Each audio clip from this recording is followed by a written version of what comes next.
Baik, terima kasih atas kesempatan yang diberikan kepada saya. Perkenalkan, nama saya Miliana Wahapayong dengan NIM 2201070012, semester 3 Program Studi Pendidikan Pancasila dan Kewarganegaraan Universitas Nusa Cendana Kota.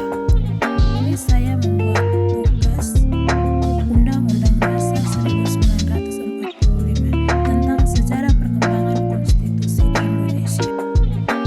Yaitu konstitusi adalah keseluruhan sistem ketatanegaraan dari suatu negara berupa kumpulan peraturan-peraturan yang membentuk dan mengatur atau memerintah dalam pemerintahan suatu negara.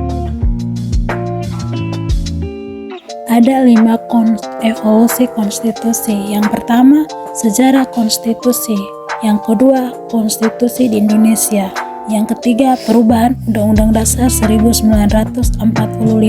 Yang keempat, lembaga negara pasca amandemen.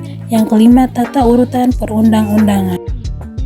Konstitusi berada dengan Undang-Undang Dasar dikarenakan satu kekhilafan dalam pandangan orang mengenai konstitusi pada negara-negara modern, sehingga pengertian konstitusi itu kemudian disamakan dengan Undang-Undang Dasar. Kekhilafan ini disebabkan oleh pengaruh paham kodifikasi yang menghendaki agar semua peraturan hukum ditulis demi mencapai kesatuan hukum, kesederhanaan hukum, dan kepastian hukum. Begitu besar pengaruh paham kodifikasi sehingga setiap peraturan hukum karena penting itu harus ditulis, dan konstitusi yang ditulis itu adalah Undang-Undang Dasar.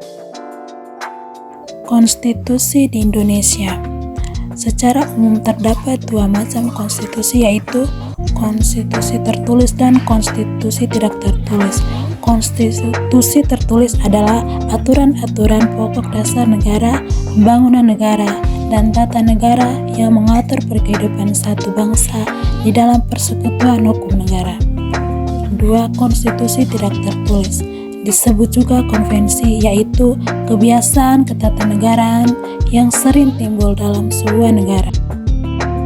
Pandangan Mostikui bahwa kekuasaan negara itu terbagi dalam 3 jenis, yaitu yang pertama, kekuasaan membuat peraturan perundangan atau legislatif.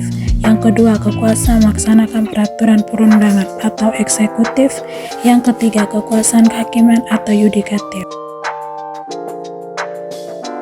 Jenis kekuasaan yang perlu dibagi atau dipisahkan di dalam konstitusi ditemukan oleh Van Leeuwen dalam membagi kekuasaan menjadi 4 macam, yaitu yang pertama pemerintahan, yang kedua perundang-undangan, yang ketiga kepolisian, dan yang keempat pengadilan.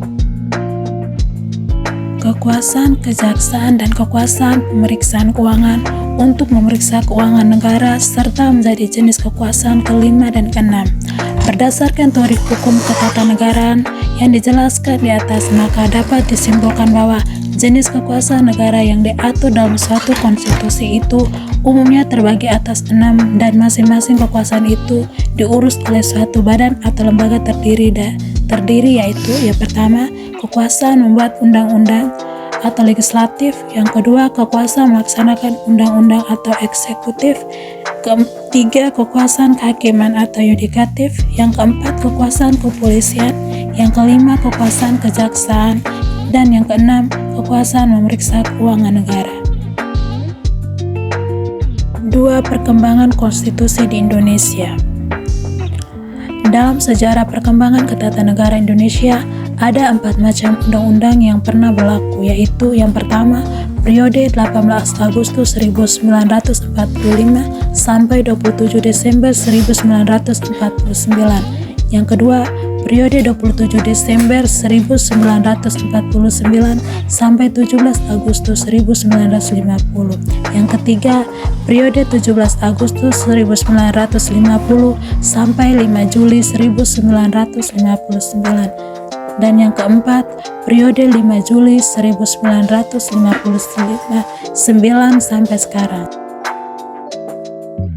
3. Perubahan Undang-Undang Dasar 1945. pertama, perubahan pertama Undang-Undang Dasar 1945 adalah membatasi kekuasaan presiden dan memperkuat kedudukan Dewan Perwakilan Rakyat atau DPR sebagai lembaga legislatif.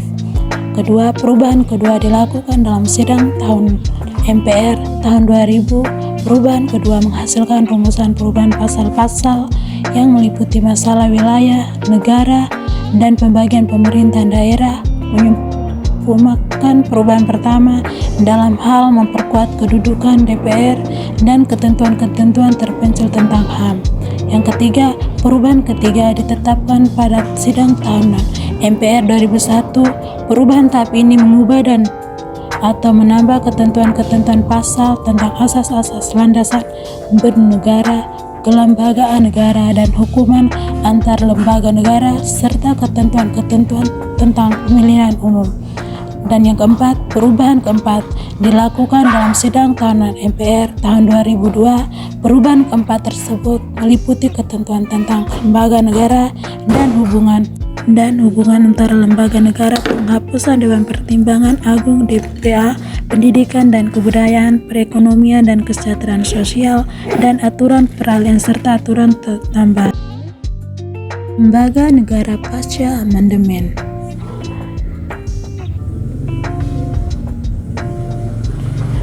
Tugas lembaga tinggi negara sesudah amandemen keempat. Yang pertama, Majelis Pemusyawaratan Rakyat atau MPR. Yang kedua, Dewan Perwakilan Rakyat atau DPD. Yang ketiga, Dewan Perwakilan Daerah atau DPD. Yang keempat, Badan Pemeriksaan Keuangan atau BPK. Yang kelima, Presiden. Yang keenam, Mahkamah Agung atau MA. Yang ketujuh, Mahkamah Konstitusi atau KY. Dan yang kedelapan, Komisi Yudisial atau KY. 5. Tata urutan perundang-undangan. Yang pertama, Undang-Undang RI tahun 1945, Undang-Undang atau UU Peraturan Pemerintahan pengganti Undang-Undang atau Perpu. Yang kedua, Peraturan Pemerintahan atau PP, Peraturan Presiden, dan Peraturan Lembaga Negara atau organ badan negara yang dianggap sederajat dengan presiden antara lain Peraturan Kepala BPK, Peraturan Bank Indonesia, Peraturan Komisi Pemilihan Umum atau KPU, Peraturan Mahkamah Agung, Peraturan Mahkamah Konstitusi, Peraturan Komisi Yudisial. Yang ketiga, Peraturan Daerah atau Provinsi, Peraturan Daerah Kabupaten Kota, dan yang keempat, Peraturan Desa.